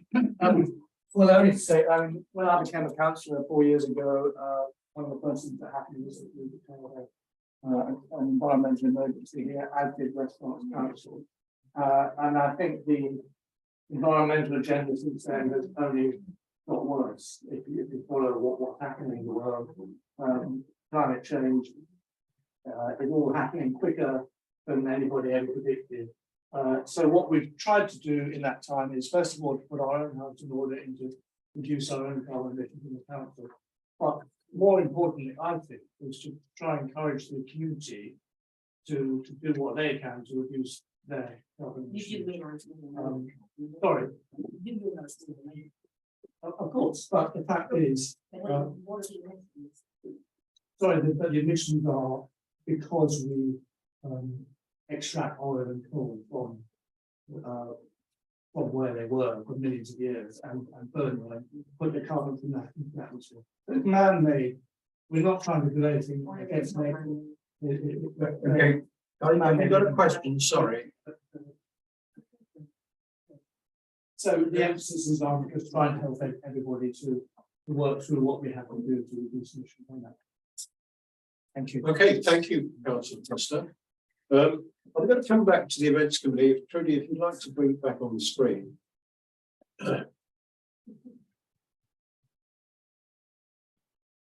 Thank you. We put a lot of effort into the events that we think help the community come together. I won't go through all of the events, but you are aware that we run Fun Day in the early summer. We run a festival of over 40 to 50 different events. We got involved obviously in the Jubilee, and we lit the beacon for the 70th anniversary. We run the United Service of Remembrance, where people can come together at the cemetery and just remember loved ones who have departed in the last year. As I said to you earlier, I get round a lot to represent the town at events, and we're proud of them. We're proud of them. We want everybody to know they're there, and we do our very best to try and make sure the community does know these events are taking place. They get better each year, they get more labour intensive each year in terms of putting them on, and in a way they're a victim of their own success because the staff have to do more and we put more money towards them. But I think it's a very, very important part of making it the community that it is today. Simple things, the ghost walk there on the festival, I don't think they look like that normally, but if you can go on, I was just going to show the poppies around the tree, just to draw attention there to what has become an annual thing, just to dress the tree outside in the Broadway. And again, you know, we've got this sense of routine, tradition, and acknowledgement of the event itself, and of course with the Christmas lights. So I'm going to end on these reports, unless people, and then go on to the open forum question and answer session. because I'm looking forward immensely to unveiling or being at the unveiling of what we are now calling the Thatcham Jubilee tablet. This is 45 scenes crafted by people in the community, Thatcham or related to the Thatcham of the Queen's reign. 15 of them of her own life, 15 that happened in the UK, and 15 that happened across the world. They are 40 centimetres by 40 centimetres, which is in old money, is about 16 inches square. The whole piece, the tableau will be, because it's a tableau of tableaus, if you like, a tableau of scenes, will be more than 6 metres wide and 3 metres high. We'll go on the Frank Hutchins Hall, which we are now renaming the Jubilee Room. And on May the 14th, these thousands of hours that people have put in to developing these will be unveiled on the wall at the Frank Hutchins Hall in the main hall. And tremendous achievement. It's hard to describe. The officers have seen the panels come back. They're in embroidery, they're in cross stitch, they're in marquetry, they're in acrylics, they're in oil, they're in water, they're in knitting, watercolor, they're in knitting, they're in tiles, they're in photography. It's going to be the most tremendous splash of historic achievement and colour, and something that I think Thatcham will be proud of for decades to come. So that's something I'm particularly looking forward to. I come now to the question and answer session. Mr. Panting will be back. I know he comes particularly for the question and answers. So I'm coming to, I think I am, Madam Clerk, to the open forum, a Q&A session. I am taking questions from the floor. Mr. Johnson. Yes, it's a question that somebody asked me to pass on to the town council when I visited this evening. They wanted to know the cost of the garden outside the chambers that we have here. How much did it cost and what did it involve? Okay, well, Councillor Jeffrey is itching to answer that. Do you have a view on it? I like it. Thank you. Don't get me wrong, it looks good as I entered from the car park. It looks well planned, right, and a good eyepiece. But if anybody's interested in cost these days, as you said earlier, we're all trying to save money here and there. What's the Okay, outcome of that's a this? fair question, but you're impressed by it on first sight. Thank you, Councillor Jeffrey. Thank you, Mr. Johnson. I'm desperately looking at what the actual figures are. About 16,000 in ground total. More than that. Up a bit. I wouldn't like to give figures off the top of my head tonight. Okay, We we can can come back to the size figure. You'll definitely get a proper written reply, a Gmail, whatever, to let you know what the actual figures are. But the money came from a number of different sources. Part of it was us putting money in, and part of it was using the money that it is technically part of the term fields plus land, and the main term fields are where are sort of opposite Waitrose and the Kingston Centre Car Park. That piece of charitable land had built up a reserve of money that we were able to deploy to do the work, to relay paths and replant and so on, to make it into something that was capable of being used and we wanted to be used by people that maybe are living or going in the direction of dementia.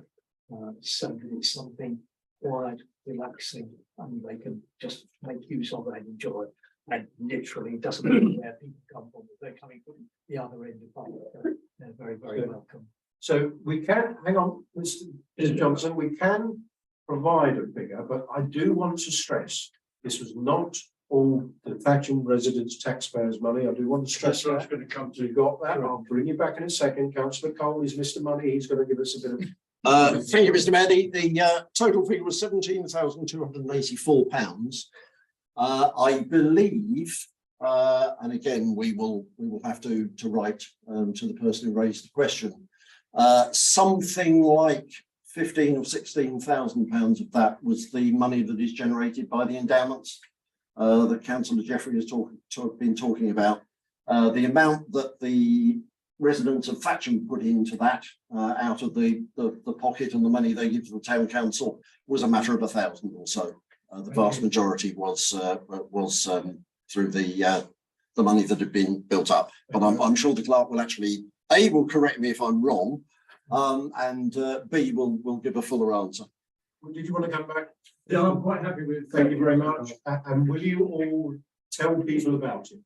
It's a wonderful space, particularly for people who have dementia or have issues, to come and get peaceful area. But it's a little bit off the beaten track. We need people to come to it as a destination.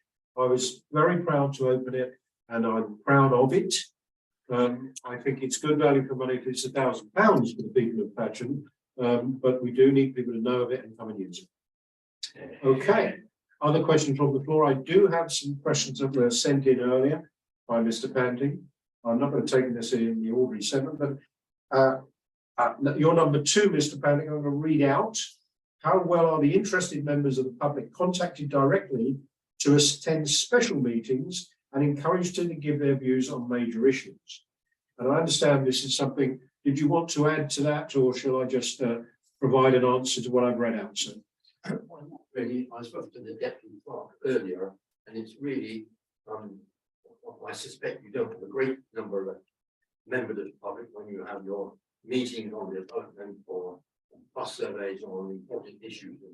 And we don't necessarily look at the notice boards for getting through social media as we should perhaps. Thank you.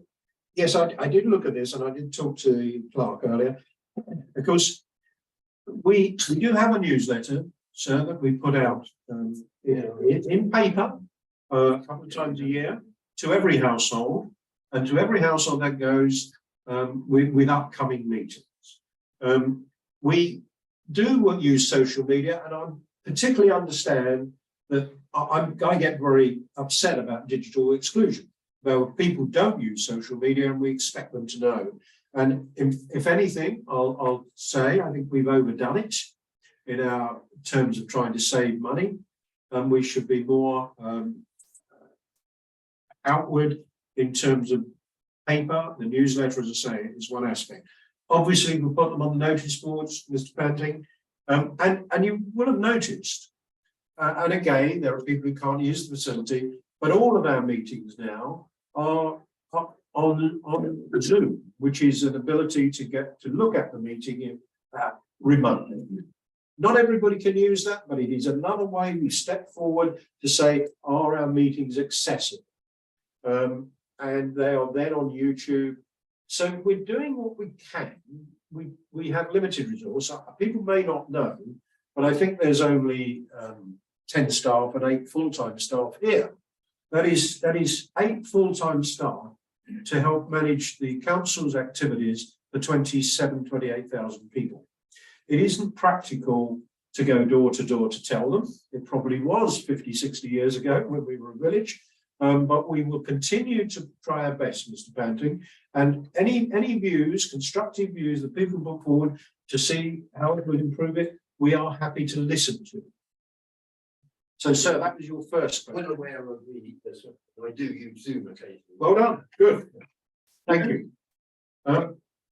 You talked about the Good Climate Environment Report in the news sheet. Can an outline be presented? Copy of. This is the environmental report in the newsletter. Richard, will we ever perhaps do something on that? Yes, I'll talk to Mr. Kind about it. Thank you. Thank you very much. Again, Mr. Panting, you talk about alternative copies of West Berkshire Council surveys be made available to people who are not online. And I think that's best directed to West Berkshire Council, but there are West Berkshire Councils here tonight who can take that up, sir. And then your final one is on a similar vein, I think, encouraging attendance and recognising efforts made. Can we issue invites to likely people to take part, Historical Society, Parish Hall, Bluecoats? Our group schools with council reps asked to attend and report. Again, Mr. Panting, if you want to elaborate on that to the officers directly, we are not ruling anything out.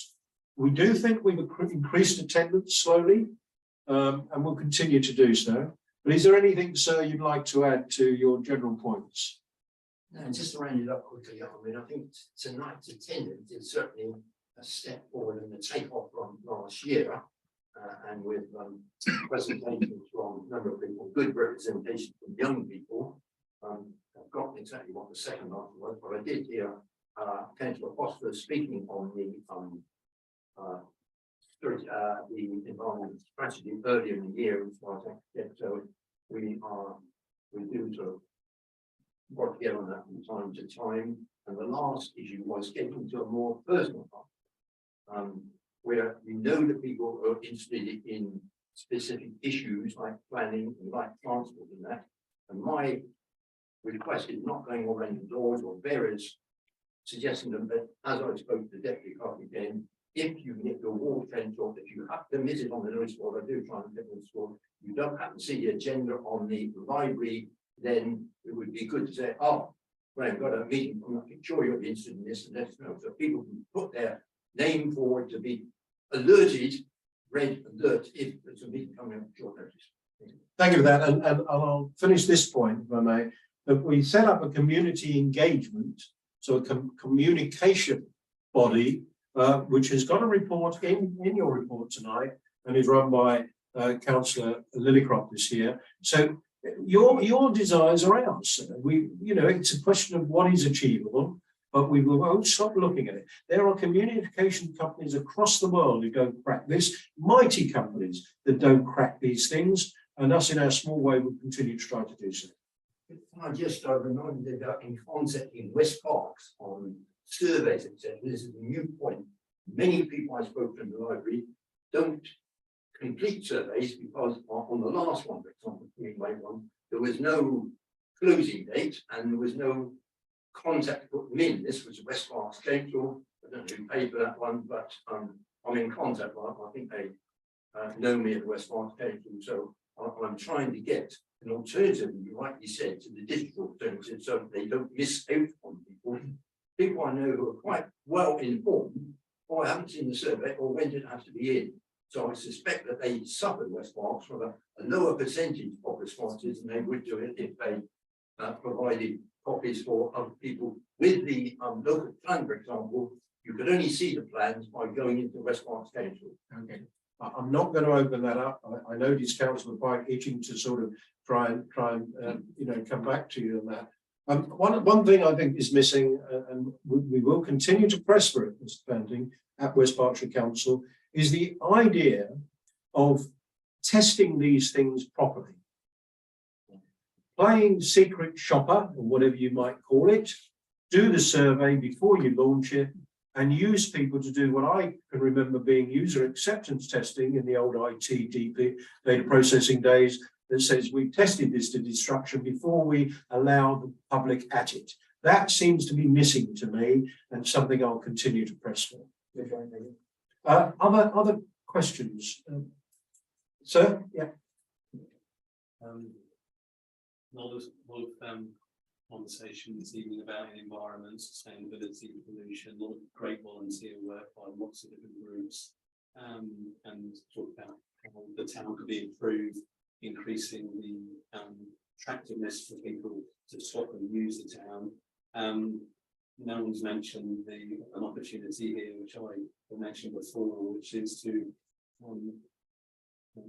for the council to be an enabling body to galvanise volunteer groups to be able to launch initiatives such as Thatcham and Bloom or any other environmental sustainability and positive biodiversity enhancement schemes. I think there's a great opportunity to do that in this town. It seems to be very lacking, and it needs some initiatives, some dedicated time by a group of people to actually get it off the ground. And I was hoping that the council could start to investigate how they could help initiate it, rather than with some resources to actually helping a group get it off the ground, because then it could hopefully encourage lots of people to implement the well-being and people to get out there and meet each other.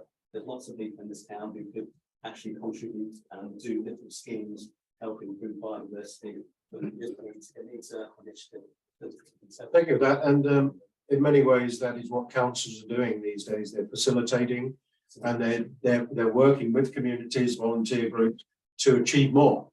Because go back 30 years, the council was the council in just about everything. Look how it's changed. And so that is very, very good contribution, sir. And it seems to make sense to me if you were able to spend some time with one of our groups, so we could develop some of the points you've made there. So.